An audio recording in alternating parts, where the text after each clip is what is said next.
আমরা একটা নতুন কালেকশন নিয়ে কাজ শুরু করেছি, যেটা কলকাতার ঐতিহ্য আর আধুনিক ফ্যাশনের মিশ্রণ। সঞ্জয়ের স্কেচ আর আমার ডিজাইন মিলে যেন একটা জাদু তৈরি হচ্ছে। একদিন কাজের ফাঁকে সঞ্জয় হঠাৎ বলল, ভাবি, তুমি কখনো ভেবেছ জীবনটা যদি একটা ক্যানভাস হতো, তুমি কি আঁকতে? আমি হেসে বললাম, আমি বোধহয় একটা রঙিন বাগান আঁকতাম যেখানে সবাই হাসছে। তুমি কি আঁকতে? ও চুপ করে কিছুক্ষণ ভাবল, তারপর বলল, আমি একটা নদী আঁকতাম যেটা বয়ে চলেছে কিন্তু কোথায় যাচ্ছে জানে না। ওর কথায় আমি থমকে গেলাম। ওর মনের গভীরতা আমাকে ছুঁয়ে গেল। আমাদের কথোপকথন এখন আর শুধু কাজের মধ্যে সীমাবদ্ধ নেই। আমরা জীবন, স্বপ্ন আর ছোট ছোট আনন্দের কথা বলি। একদিন সন্ধ্যায় স্টুডিওতে বাইরে বৃষ্টি নামল। আমরা দুজনে জানালার পাশে দাঁড়িয়ে বৃষ্টি দেখছিলাম। সঞ্জয় বলল, ভাবি, বৃষ্টির মধ্যে কি তোমার মনে হয় না জীবনটা একটু থমকে যায়? যেন সবকিছু ধুয়ে নতুন করে শুরু করা যায়। আমি হাসলাম, কিন্তু আমার মনে হলো ওর কথাগুলো আমার হৃদয়ের কোনো লুকানো কোণে পৌঁছে যাচ্ছে। আমি কি সত্যিই আমার জীবনকে নতুন করে শুরু করতে চাই? এদিকে বিভাসেন্দ্রর সঙ্গে আমার দূরত্ব যেন আরও বেড়ে যাচ্ছে। একদিন রাতে আমি ওকে আমাদের নতুন কালেকশনের কথা বলার চেষ্টা করলাম, কিন্তু ওর মনোযোগ ছিল অন্য কোথাও। আমি বললাম, বিভাসেন্দ্র, তুমি কি আমার স্টুডিওতে একদিন আসবে? আমি চাই তুমি আমার কাজ দেখো।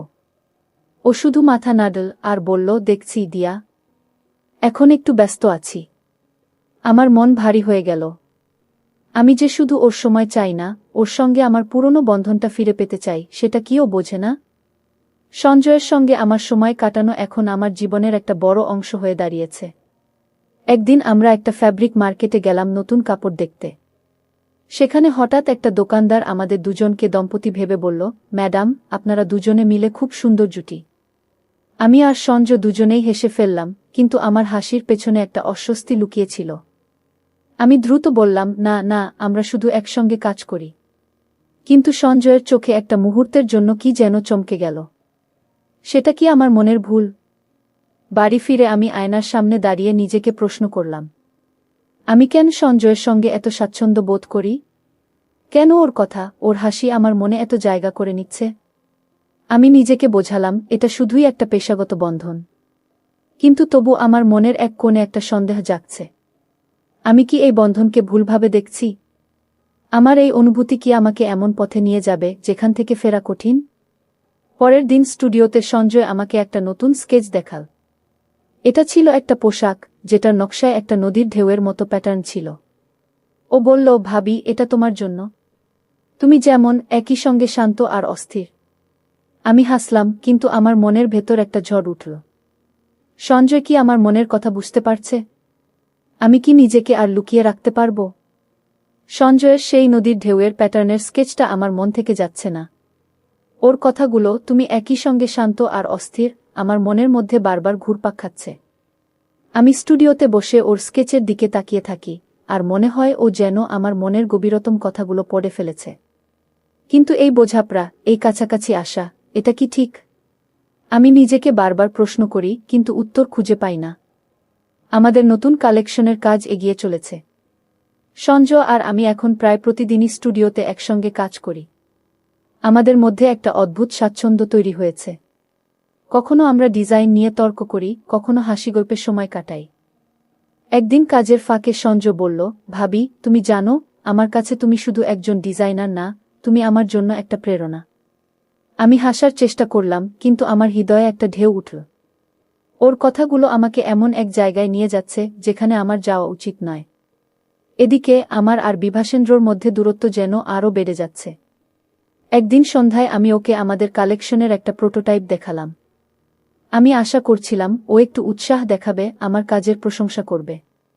কিন্তু ও শুধু বলল, ভালো দিয়া, কিন্তু আমার এখন একটা মিটিং আছে। আমার মন ভেঙে গেল। আমি বুঝতে পারছি ওর জীবনে আমি আর আগের মতো গুরুত্বপূর্ণ নই।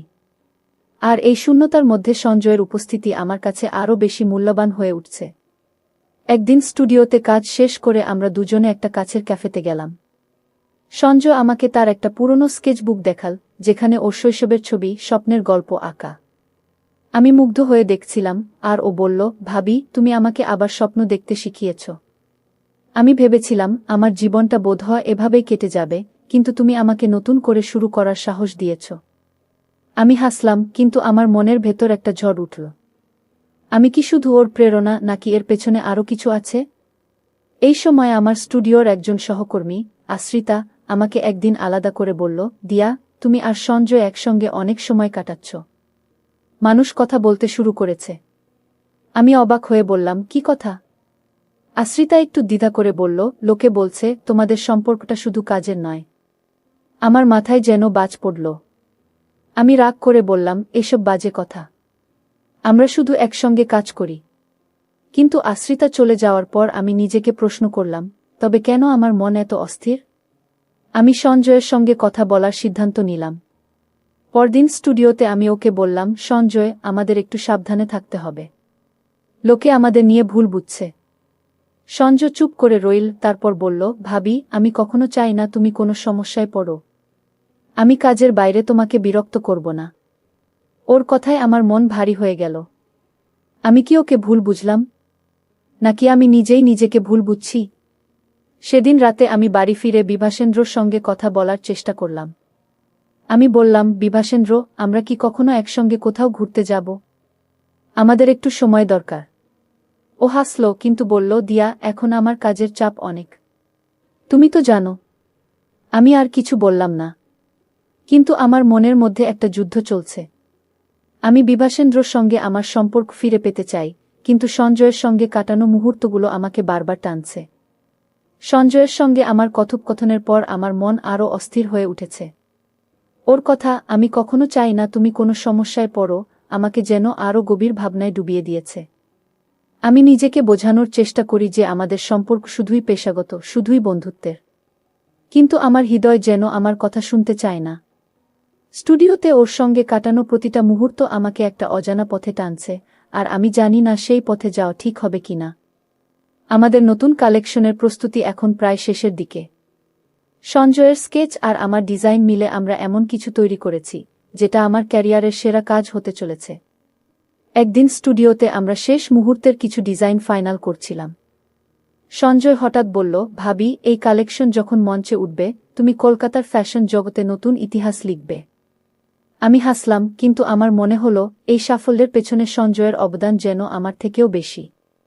ওর উৎসাহ, ওর সৃজনশীলতা আমাকে নতুন করে উজ্জীবিত করেছে। কিন্তু এই আনন্দের মাঝেও আমার মনের দ্বন্দ্ব কমছে না। আশ্রিতার কথাগুলো আমাকে বারবার ভাবাচ্ছে। লোকে আমাদের নিয়ে কথা বলছে, আর এই গুজব যদি বিভাসেন্দ্রর কানে পৌঁছে?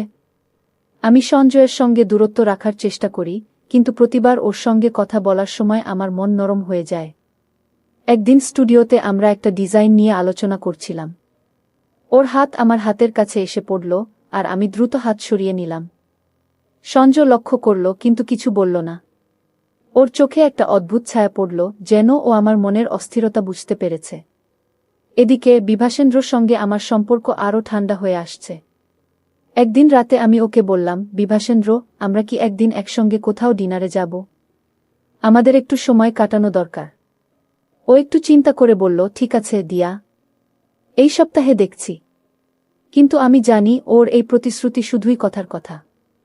আমার মনে হয় আমাদের মধ্যে যে বন্ধনটা একসময় ছিল, সেটা যেন ক্রমশ হারিয়ে যাচ্ছে। আর এই শূন্যতার মধ্যে সঞ্জয়ের উপস্থিতি আমার কাছে আরও বেশি গুরুত্বপূর্ণ হয়ে উঠছে। একদিন সন্ধ্যায় স্টুডিওতে আমরা দুজনে একা ছিলাম। কাজ শেষ করে আমরা একটু বাইরে হাঁটতে বেরোলাম। কলকাতার রাস্তায় সন্ধ্যার আলো আর মানুষের ভিড়ের মধ্যে আমরা হাঁটছিলাম। সঞ্জয় বলল, ভাবি, তুমি কখনো ভেবেছ জীবনটা কত অদ্ভুত?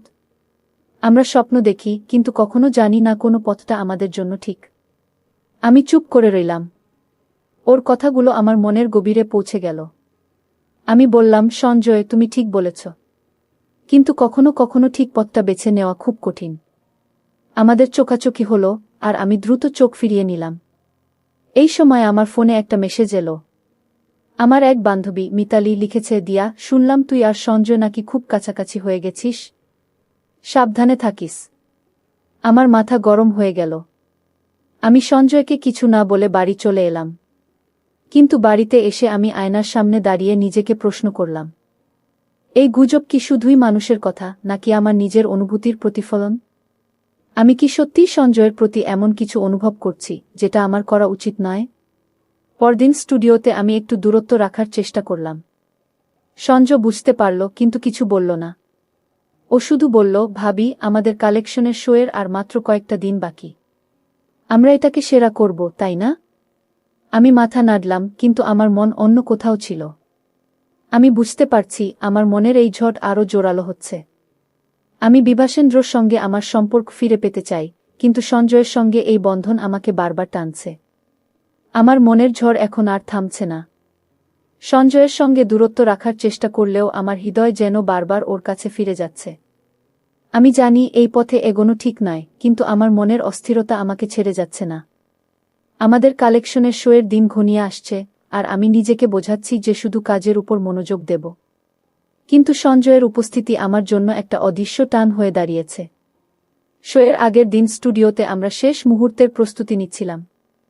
সঞ্জয় আমার পাশে বসে একটা ডিজাইনের ফাইনাল টাচ দিচ্ছিল। আমি লক্ষ্য করলাম ওর মুখে একটা গভীর মনোযোগ, কিন্তু চোখে একটা অস্থিরতা। আমি জিজ্ঞেস করলাম, সঞ্জয়, তুমি ঠিক আছো তো? ও হাসল, কিন্তু হাসিটা যেন জোর করে। ও বলল, ভাবি, আমি ঠিক আছি। শুধু ভাবছি এই শোয়ের পর আমার জীবন কোন দিকে যাবে। ওর কথায় আমার মন ভারী হয়ে গেল। আমি কি ওর জীবনের এই অস্থিরতার কারণ? শোয়ের দিন এলো। অডিটোরিয়াম ভর্তি দর্শক, ক্যামেরার ফ্ল্যাশ, আর আমাদের কালেকশনের জন্য উৎসাহের গুঞ্জন। আমি ব্যাকস্টেজে দাঁড়িয়ে সবকিছু তদারকি করছিলাম, আর সঞ্জয় আমার পাশে ছিল। আমাদের ডিজাইন মঞ্চে উঠল, আর দর্শকদের প্রশংসায় হোলমুখরিত হয়ে গেল।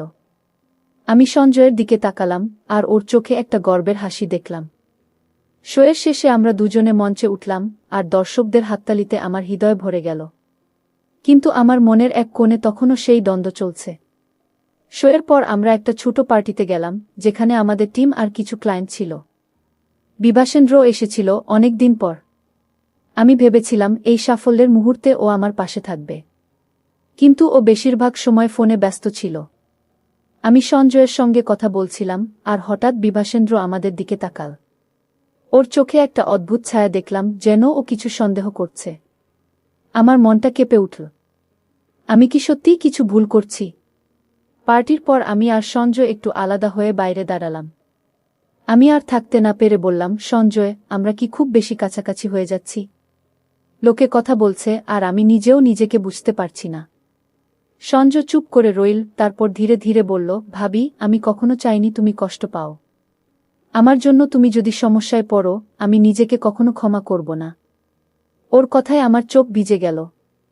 আমি বুঝলাম ওর মনেও আমার মতো একটা দ্বন্দ্ব চলছে। সেদিন রাতে আমি বাড়ি ফিরে বিভাসেন্দ্রর সঙ্গে কথা বলার সিদ্ধান্ত নিলাম। আমি বললাম, বিভাসেন্দ্র, আমাদের সম্পর্কটা কোথায় যাচ্ছে? আমি চাই তুমি আমার পাশে থাকো, আমার কথা শোনো। বিভাসেন্দ্র একটু চুপ করে থেকে বলল, দিয়া, আমি জানি আমি ব্যস্ত থাকি, কিন্তু আমি চেষ্টা করব। তবে আমি শুনেছি তুমি আর সঞ্জয় নাকি খুব কাছাকাছি হয়ে গেছ। এটা কি সত্যি? আমার মুখ শুকিয়ে গেল। আমি বললাম, বিভাসেন্দ্র, আমরা শুধু একসঙ্গে কাজ করি। তুমি কি আমার উপর ভরসা করো না? ও কিছু না বলে চলে গেল। আমি সারারাত ঘুমাতে পারলাম না। আমার মনে হচ্ছিল আমি একটা জটিল জালে জড়িয়ে যাচ্ছি। আমি বিভাসেন্দ্রকে হারাতে চাই না, কিন্তু সঞ্জয়ের প্রতি আমার অনুভূতি আমাকে বারবার টানছে। আমি সিদ্ধান্ত নিলাম, আমাকে এই দ্বন্দ্বের একটা সমাধান করতে হবে। আমি সঞ্জয়ের সঙ্গে খোলাখুলি কথা বলবো, আর আমার জীবনের পথ বেছে নেব। আমি আর এভাবে দোটানায় থাকতে পারি না। বিভাসেন্দ্রর প্রশ্ন আমার মনের মধ্যে একটা তুফান তুলে দিয়েছে। তুমি আর সঞ্জয় নাকি খুব কাছাকাছি হয়ে গেছ, এই কথাটা আমার মাথায় ঘুরছে। আমি নিজেকে বোঝাতে চাই যে আমাদের মধ্যে কিছুই নেই, কিন্তু আমার হৃদয় যেন আমার সঙ্গে বিশ্বাসঘাতকতা করছে। আমি আর এভাবে চলতে পারি না। আমার মনে হচ্ছে আমাকে সঞ্জয়ের সঙ্গে খোলাখুলি কথা বলতে হবে, আর নিজের জীবনের পথ বেছে নিতে হবে। আমি আর এই দ্বন্দ্বের মধ্যে থাকতে চাই না। পরদিন স্টুডিওতে আমি সঞ্জয়কে একা পেলাম। আমি একটু দ্বিধা নিয়ে বললাম, সঞ্জয়, আমাদের কথা বলা দরকার। আমাদের এই সম্পর্ক, এটা কোথায় যাচ্ছে? সঞ্জয় আমার দিকে তাকাল, ওর চোখে একটা গভীরতা। ও বলল, ভাবি, আমি জানি আমরা অনেক কাছাকাছি এসে গেছি, কিন্তু আমি কখনো চাইনি তুমি বা ভাইয়া কষ্ট পাও। আমার মনে যা আছে সেটা আমি নিজের মধ্যেই রেখেছি। ওর কথায় আমার বুকের মধ্যে একটা চিনচিনে ব্যথা হলো। আমি বুঝলাম সঞ্জয়ও আমার মতো এই দ্বন্দ্বের মধ্যে আছে। আমি গলা পরিষ্কার করে বললাম, সঞ্জয়, আমরা দুজনেই জানি এই পথে এগোনো ঠিক নয়। আমি বিভাসেন্দ্রর সঙ্গে আমার জীবন ফিরে পেতে চাই। আর তুমি তোমার স্বপ্নের পেছনে ছুটতে পারো। আমরা এই বন্ধনকে এখানেই থামাই। সঞ্জয় চুপ করে রইল, তারপর মাথা নাড়ল। ও বলল, ভাবি, তুমি ঠিক বলেছ। আমি তোমার জন্য শুধু ভালো চাই। আমরা দুজনেই চুপ করে রইলাম, আর আমার মনে হলো আমরা একটা ভারী বোঝা নামিয়ে ফেললাম, কিন্তু সেই সঙ্গে কিছু হারিয়েও ফেললাম। এরপর আমি বিভাসেন্দ্রর সঙ্গে খোলাখুলি কথা বলার সিদ্ধান্ত নিলাম। সেদিন রাতে আমি ওকে বললাম, বিভাসেন্দ্র, আমি জানি আমাদের মধ্যে অনেক কিছু হারিয়ে গেছে, কিন্তু আমি চাই আমরা আবার শুরু করি। তুমি কি আমার সঙ্গে এই চেষ্টা করবে? বিভাসেন্দ্র আমার দিকে তাকাল, আর এবার ওর চোখে একটা আন্তরিকতা দেখলাম। ও বলল, দিয়া, আমি জানি আমি অনেক সময় তোমাকে অবহেলা করেছি। আমি চাই আমরা আবার একসঙ্গে হাসি, স্বপ্ন দেখি। আমার চোখ ভিজে গেল। আমি বুঝলাম আমাদের সম্পর্ককে বাঁচাতে আমাদের দুজনেরই চেষ্টা দরকার। সঞ্জয় আমাদের কালেকশনের কাজ শেষ করে একটা নতুন সিদ্ধান্ত নিল। ও আমাকে বলল, ভাবি, আমি একটা আর্ট গ্যালারির সঙ্গে কথা বলেছি। তারা আমার কাজ দেখতে চায়। আমি মনে করি এবার আমার নিজের পথে হাঁটার সময় এসেছে। আমি ওর কথা শুনে গর্ববোধ করলাম। আমি বললাম, সঞ্জয়, তুমি এটা পারবে। তুমি একজন সত্যিকারের শিল্পী। ও হাসল, আর আমি বুঝলাম ওর জীবনের নতুন অধ্যায় শুরু হতে চলেছে। কয়েকদিন পর সঞ্জয় শহর ছেড়ে চলে গেল। ওর আর্ট গ্যালারির প্রদর্শনী নিয়ে ও ব্যস্ত হয়ে পড়ল। আমি আর বিভাসেন্দ্র আমাদের সম্পর্ককে নতুন করে গড়ে তুলতে শুরু করলাম। আমরা একসঙ্গে সময় কাটাতে লাগলাম, পুরনো স্মৃতি ফিরিয়ে আনার চেষ্টা করলাম। আমার মনে হলো আমি যে শূন্যতা অনুভব করছিলাম সেটা ধীরে ধীরে ভরে উঠছে। কিন্তু সঞ্জয়ের সঙ্গে কাটানো মুহূর্তগুলো আমার মনে একটা মিষ্টি স্মৃতি হয়ে থেকে গেল। একদিন আমি আমার স্টুডিওতে বসে সঞ্জয়ের দেওয়া জুঁই ফুলের কার্ডটা দেখছিলাম। আমি বুঝলাম সঞ্জয় আমার জীবনে একটা আলো হয়ে এসেছিল, যেটা আমাকে আমার নিজের শক্তি খুঁজে পেতে সাহায্য করেছে। আমি নিজেকে ক্ষমা করলাম, আর নিজের জীবনের জন্য নতুন করে স্বপ্ন দেখতে শুরু করলাম। আমার ফ্যাশন ব্র্যান্ড আরও বড় হচ্ছে, আর আমি জানি আমি এই পথে একা নই। সঞ্জয় চলে যাওয়ার পর আমার জীবন যেন একটা নতুন ছন্দে বাধা পড়েছে। আমি আর বিভাসেন্দ্র আমাদের সম্পর্ককে নতুন করে গড়ে তুলতে শুরু করেছি। আমরা একসঙ্গে সময় কাটাই, পুরনো স্মৃতি ফিরিয়ে আনি, আর একে অপরের সঙ্গে খোলামেলা কথা বলি। একদিন সন্ধ্যায় আমরা কলকাতার রাস্তায় হেঁটে বেড়ালাম, হাতে হাত ধরে। বিভাসেন্দ্র আমাকে বলল, দিয়া, আমি জানি আমি অনেক সময় তোমাকে অবহেলা করেছি, কিন্তু আমি চাই আমরা আবার সেই পুরনো দিনগুলো ফিরে পাই। আমার চোখ ভিজে গেল। আমি বুঝলাম আমাদের ভালোবাসা এখনও জীবিত, শুধু একটু যত্নের অপেক্ষায় ছিল। আমার ফ্যাশন ব্র্যান্ড দিয়ার ড্রিমস এখন নতুন উচ্চতায় পৌঁছেছে। আমাদের সাম্প্রতিক কালেকশনের সাফল্য আমাকে নতুন আত্মবিশ্বাস দিয়েছে। আমি আমার স্টুডিওতে বসে নতুন ডিজাইন নিয়ে কাজ করি, আর মনে মনে সঞ্জয়ের কথা ভাবি। ওর দেওয়া প্রেরণা, ওর সৃজনশীলতা আমার কাজে এখনও প্রভাব ফেলে। কিন্তু আমি জানি আমরা দুজনেই আমাদের জীবনের সঠিক পথ বেছে নিয়েছি। আমার মনে আর কোনো দ্বন্দ্ব নেই, শুধু একটা মিষ্টি স্মৃতি রয়ে গেছে। একদিন আমার ফোনে একটা মেসেজ এলো। সঞ্জয় লিখেছে, ভাবি, আমার প্রথম আর্ট প্রদর্শনী সফল হয়েছে। তোমার কথা খুব মনে পড়ল। তুমি ছাড়া আমি এটা কখনো পারতাম না। আমি হাসলাম, আর উত্তরে লিখলাম, সঞ্জয়, আমি তোমার জন্য খুব গর্বিত। তুমি তোমার স্বপ্ন পূরণ করেছ। এগিয়ে যাও। আমার মনে একটা শান্তি নেমে এলো। আমি বুঝলাম আমাদের বন্ধন আমাদের দুজনের জীবনেই একটা ইতিবাচক প্রভাব ফেলেছে, কিন্তু আমরা সীমা অতিক্রম করিনি। বিভাসেন্দ্রর সঙ্গে আমরা একটা ছোট্ট ট্রিপে গেলাম। হাওড়া ব্রিজের নিচে দাঁড়িয়ে আমরা গঙ্গার দিকে তাকিয়েছিলাম। আমি বিভাসেন্দ্রর হাত ধরে বললাম, বিভাসেন্দ্র, আমি চাই আমরা সবসময় এভাবে একসঙ্গে থাকি। ও আমার দিকে তাকিয়ে হাসল, আর বলল, দিয়া, আমি তোমাকে কখনো হারাতে দেব না। আমার মনে হলো আমি আমার জীবনের সঠিক জায়গায় ফিরে এসেছি। আমার স্টুডিওতে আমি একটা নতুন প্রজেক্ট নিয়ে কাজ শুরু করেছি। এবার আমি আমার কাজকে আরও বড় করতে চাই, আর বিভাসেন্দ্র আমার সঙ্গে এই পথে আছে। আমি জানি আমাদের জীবন এখন একটা নতুন শুরুর দিকে এগোচ্ছে। আমার মনে সঞ্জয়ের কথা এলেও আমি বুঝতে পারি ও আমার জীবনে একটা শিক্ষা ছিল, নিজের সীমা বোঝার শিক্ষা। একদিন আমি আমার স্টুডিওর ডেস্কে বসে সঞ্জয়ের দেওয়া জুঁই ফুলের কার্ডটা দেখলাম। আমি হাসলাম। এটা এখন আমার জন্য একটা স্মৃতি, একটা সময়ের সাক্ষী যখন আমি নিজেকে খুঁজে পেয়েছিলাম। আমি কার্ডটা বন্ধ করে রাখলাম আর নিজের কাজে মন দিলাম। আমার জীবন এখন আমার নিজের, আর আমি এটাকে পুরোপুরি বাঁচতে চাই। আমার আর বিভাসেন্দ্রর মধ্যে এখন একটা নতুন বোঝাপড়া তৈরি হয়েছে। আমরা একসঙ্গে হাসি, স্বপ্ন দেখি আর ভবিষ্যতের পরিকল্পনা করি। আমি জানি আমাদের পথে অনেক চ্যালেঞ্জ আসবে, কিন্তু আমরা একসঙ্গে সেগুলো মোকাবিলা করব। আমার মনে শান্তি, কারণ আমি জানি আমি সঠিক পথে আছি। সঞ্জয়ের কাছ থেকে একটা খবর পেলাম, ওর আর্ট গ্যালারি এখন শহরে বেশ নাম করেছে। আমি ওর জন্য গর্বিত, আর আমার মনে একটা কৃতজ্ঞতা। ও আমার জীবনে এসেছিল, আমাকে নিজেকে বোঝাতে সাহায্য করেছিল। আমি আর বিভাসেন্দ্র এখন আমাদের জীবনের নতুন অধ্যায় শুরু করেছি, আর এই অধ্যায়ে শুধু ভালোবাসা আর সম্মান পরিপূর্ণ। আর এই ভালোবাসা ফিরে পেতে আমি আমার নিজের হৃদয়ের সঙ্গে লড়াই করেছি, কিন্তু এখন আমি শান্তিতে আছি। আমার স্বপ্ন, আমার ভালোবাসা আর আমার জীবন এখন আমার নিজের হাতে। বন্ধুরা, আমার গল্প এখানেই শেষ, কিন্তু জীবনের নতুন গল্প সবে মাত্র শুরু। পরিশেষে বন্ধুরা, আমি তোমাদেরকে বলতে চাই, জীবন আবেগ আর দায়িত্বের মধ্যে ভারসাম্য রাখা অত্যন্ত গুরুত্বপূর্ণ। মানুষের জীবনের মানসিক টানাপোড়েনের মুহূর্তে নিজের অনুভূতির মুখোমুখি হওয়া এবং সঠিক সীমানা বজায় রাখা জরুরি। আমাদের জীবনে এমন মানুষ আসতে পারে যারা আমাদের প্রেরণা দেয় বা নতুন দৃষ্টিভঙ্গি উপহার দেয়, কিন্তু নৈতিকতা ও দায়িত্ববোধের সীমা অতিক্রম না করে নিজের জীবনের লক্ষ্য ও সম্পর্কের প্রতি সত্য থাকতে হবে। এই গল্প আমাদের মনে করিয়ে দেয় যে স্বপ্নের পেছনে ছোটার পাশাপাশি নিজের মূল্যবোধ ও সম্পর্কের প্রতি আনুগত্য জীবনকে আরও অর্থপূর্ণ করে। বন্ধুরা, আজকে এই পর্যন্তই। আবারও আসব তোমাদের মধ্যে নতুন কোনো এক গল্প নিয়ে। গল্পটি যদি তোমাদের ভালো লাগে তাহলে লাইক, কমেন্ট, শেয়ার এবং সাবস্ক্রাইব করে আমাকে সাপোর্ট করবা। প্রতিদিন আমি তোমাদেরকে একটা করে নতুন গল্প উপহার দিব। পরিশেষে তোমাদের সকলের সুস্বাস্থ্য কামনা করি। তোমাদের সকলকে অসংখ্য ধন্যবাদ বন্ধুরা, এতক্ষণ ধৈর্য ধরে গল্পটি শোনার জন্য।